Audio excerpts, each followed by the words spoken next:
আসসালামু আলাইকুম। নতুন একটা ভিডিও নিয়ে হাজির হইলাম। 2-3 দিন আমগুলা কেটে হলুদ দিয়ে শুকাইলাম। এখন এগুলা ঝাল আচার বানাবো। ময় মশলা নিয়ে বসে রয়েছি। কীভাবে বানাচ্ছি আচারটা, এটা আমার খুব পছন্দের একটা আচার। মশলা দিয়ে মাখাইয়া একবারে তেল দিয়ে যে জিব্বার মধ্যে রেখে দিব। তো কীভাবে বানাচ্ছি আপনাদেরকে দেখাই। এই তো আমি রসুন দিয়ে দিছি। এখন দিব এখানে 5 ফোড়ন আছে, শুকনা মরিচ আছে, মরি আছে, এগুলা সব পিসা। এরপরে দিচ্ছি স্বাদ মতো লবণ। লবণ একটু বেশি লাগবে যেন আমের মধ্যে ঢুকে। আর একটু 5 ফোড়ন দিয়ে দিচ্ছি।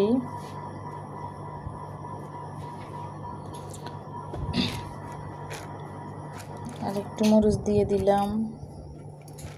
এটা ঝাল আচার তো একটু ঝালে হবে।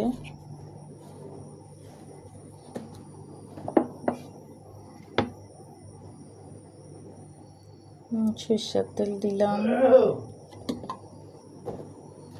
এখানে একটু ভিনেগার দিয়ে দিলাম।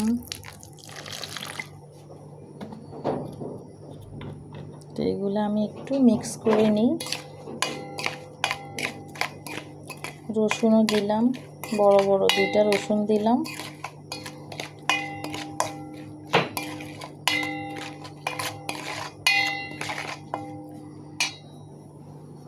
গ্রাম বের হয়ে গেছে।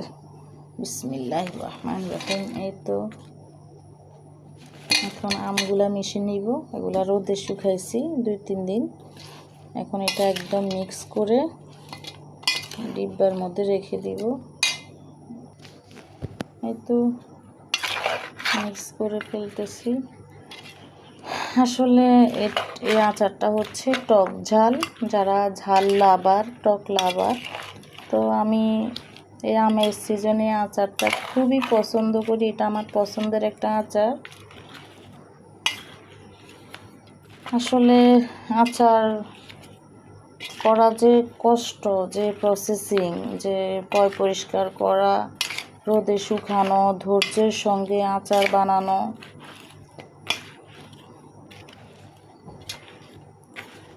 প্রত্যেকটা যে কাজেই আসলে কষ্ট ধৈর্যের সঙ্গে করতে হয়। ধৈর্য না থাকলে তো আর হয় না।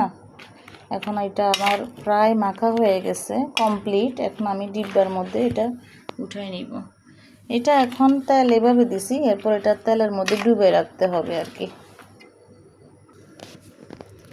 এই তো আলহামদুলিল্লাহ আমার ডিব্বাটা ভরে গেল।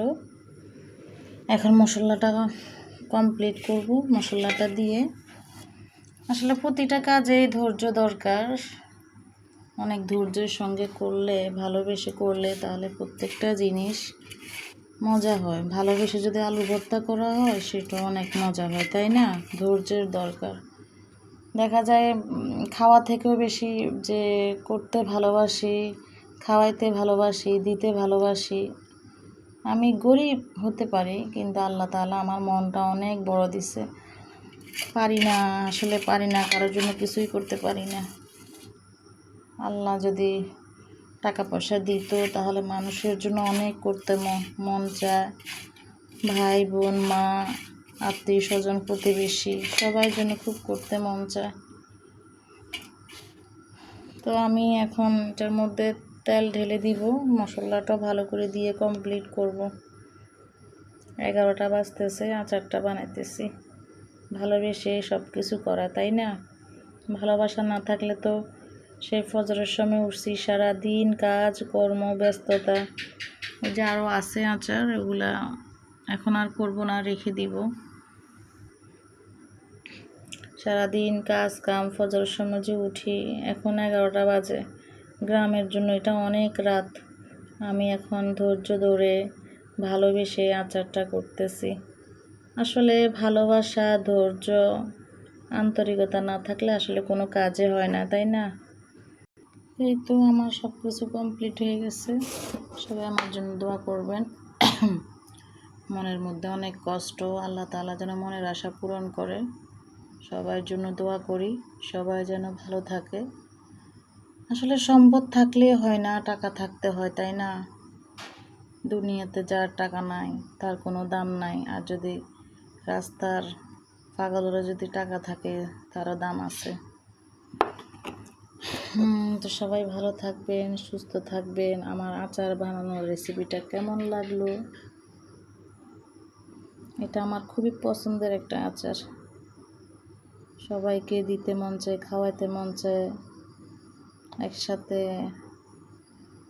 থাকতে ইচ্ছে করে, চলাফেরা করতে ইচ্ছে করে। যাক, আল্লাহ তাআলা সবার মনের আশা পূরণ করুক, আমারও মনের আশা পূরণ করুক। আসসালামু আলাইকুম।